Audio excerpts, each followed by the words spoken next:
Hier, dans votre radio allumée, on reçoit maintenant Myriam Ledoux, coordonnatrice adjointe au Parc régional de Saint-Bernard. Et Myriam, bonjour. Allô. On va d'abord situer un petit peu pour nos auditeurs où est le Parc régional de Saint-Bernard. En fait, on est situé à Saint-Bernard-de-la-Colle, donc vraiment sur le bord des douanes américaines, là, très facile d'accès là, à partir de l'autoroute 15. Là, c'est à peu près à 30-35 minutes d'ici. Là. Donc, c'est très, très près d'ici. Mm-hmm. Et les fins de semaine, souvent, on a le goût justement de se payer une petite escapade. Et vous nous invitez à faire toutes sortes de sports d'hiver. Oui. Avant de parler des sports d'hiver, parlons un petit peu de l'histoire de ce parc régional de Saint-Bernard, parce que ça fait tout de même assez longtemps qu'il existe. Oui, en fait, ça fait à peu près depuis 95 qu'on est ouvert, qu'on a notre chalet, qu'on propose des activités comme le ski de fond, la raquette. Et puis, c'est ça, depuis, on fait qu'augmenter le service aux clients, puis on augmente le nombre d'activités que c'est possible de faire au parc. Là, donc, oui, donc depuis 1995, le paysage du parc de Saint-Bernard a beaucoup changé. Il y a beaucoup plus d'activités proposées. Oui. Au début, c'était vraiment juste pour offrir des sentiers de ski de fond, parce qu'avant, notre ancien maire avait observé que les gens faisaient du ski de fond sur les amoncellements de neige sur les côtés des routes. Donc, c'était très dangereux. Oui. Fait qu'il voulait vraiment centraliser ça, faire un beau circuit de plein de kilomètres, c'est-à-dire pour venir faire du ski de fond. Donc, ça a commencé par ça. Puis, tranquillement, pas vite, là, on a ajouté des sentiers pour la raquette. On a ajouté aussi... avant, on avait des glissades avec des accessoires de glisse. Maintenant, c'est vraiment avec les tubes qu'on a acheté là, peut-être 4-5 ans, là, qu'on a des tubes pour la glissade sur tube avec canon à neige et tout le tralala. On a 2 patinoires. Donc, vraiment, d'année en année, comme je te dis, là, c'est vraiment... ça augmente, puis on est très content de ça. Oui. Parlons de l'activité pour laquelle vous venez nous voir aujourd'hui. Oui. C'est le disque golf. Et ça, il paraît que ça se joue à l'année. Qu'est-ce que c'est que le disque golf? Oui, en fait, c'est un peu... c'est semblable au golf traditionnel, mis à part que, en fait, au lieu d'une balle qui est frappée dans un petit trou au sol, c'est de jouer avec des disques qui sont semblables à un frisbee, en fait. Donc, c'est lancé vers un panier surélevé. Donc, c'est vraiment le même principe que le golf. On compte le nombre de coups qu'on fait pour se rendre jusqu'au panier. Il y a un 18 trous. Par contre, l'hiver, il y a juste 14 trous d'ouvert, là, étant donné qu'on a des glissades et toutes les autres activités. On veut pas brimer les autres activités. Puis, c'est cela. En fait, c'est vraiment, on compte le nombre de coups, puis il y a des par 3, par 4. C'est vraiment... puis c'est beaucoup plus abordable aussi que le golf traditionnel, là.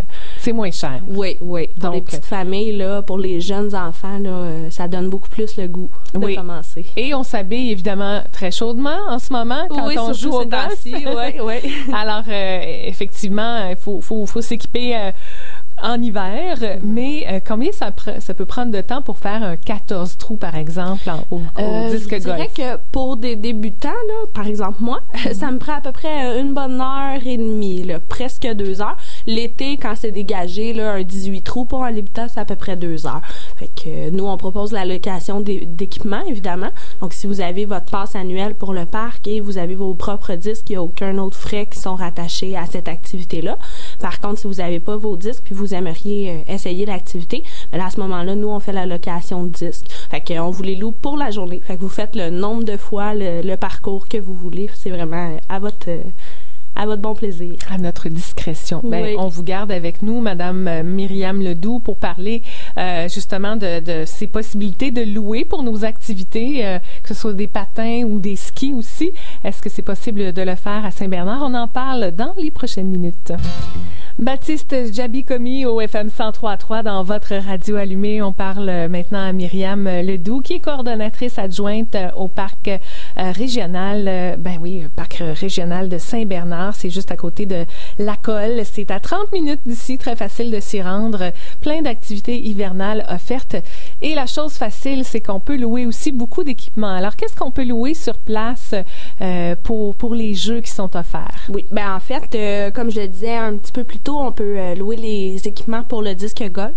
Puis on a aussi des forfaits pour la famille, donc vraiment pour les jeunes familles, là, 3-4 personnes qui veulent essayer le nouveau sport, là, c'est possible de venir à bas coût.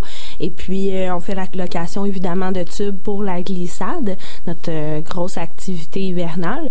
Puis, également, on fait la location de raquettes. Donc, on a des paires de raquettes pour les enfants, puis pour les adultes également. Extraordinaire. Donc, ça veut dire que si on veut faire du patin ou si on veut faire du ski de fond sur place, on amène notre propre équipement. Oui, mais pour tout le reste, c'est possible de louer. C'est possible de louer. Sur place. C'est génial. Si on veut donc avoir l'adresse Internet pour connaître la programmation hivernale de ce parc régional de Saint-Bernard, on s'en va à quelle adresse? Oui, c'est le www.parc-bernard.com. Donc, à tous les jours, moi, je vais mettre les conditions de neige, les activités qui sont ouvertes et non ouvertes, la température qu'il fait, évidemment. Hein, ces temps-ci, c'est primordial. Donc, ça, on le met à jour assez fréquemment là, pour pouvoir donner le service. Effectivement, pour nous aider à planifier qu'est-ce qu'on va porter pour aller faire nos glissades, notre ski de fond, notre patin ou bien notre disque golf, si on désire le faire. C'est ouvert aussi tous les jours, pas seulement la fin de semaine. Hein? Oui, c'est vraiment tous les jours de la semaine. On est ouvert de 10h à 5h, mais lorsque nos patinoires sont ouvertes, sont éclairées jusqu'à 10h le soir et les glissades également. Donc, pour une petite soirée d'amoureux, là, c'est génial. C'est le fun et c'est toujours le fun d'aller glisser. Merci beaucoup, Myriam, d'avoir été avec nous. Merci à toi.